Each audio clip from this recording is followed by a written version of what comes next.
বলিউডে নতুন মুখ নিয়ে পরীক্ষা নিরীক্ষা নতুন কিছু নয়, তবে সেই প্রতিযোগিতার ভিড়ে একে আলাদা করে তুলে ধরা মোটেও সহজ কাজ নয়। প্রতিযোগিতায় হাজারো তরুণীকে পেছনে ফেলে ধুরন্ধর 2 সিনেমায় হিসেবে জায়গা করে নিয়েছেন সারা অর্জুন। সুপারস্টার রণবীর সিং এর বিপরীতে তার অ্যাক্টিং নিয়ে শুরু থেকেই সামাজিক যোগাযোগ মাধ্যম ব্যাপক আলোচনা তৈরি হয়।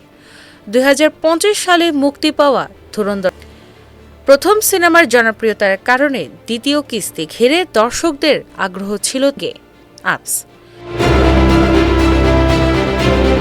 পূরণ করতে গিয়ে নির্মাতারা খুঁজছিলেন একেবারে নতুন একটি মুখ, যার মাধ্যমে চরিত্রটি বাস্তবসম্মত ও প্রাণবন্ত হয়ে উঠবে।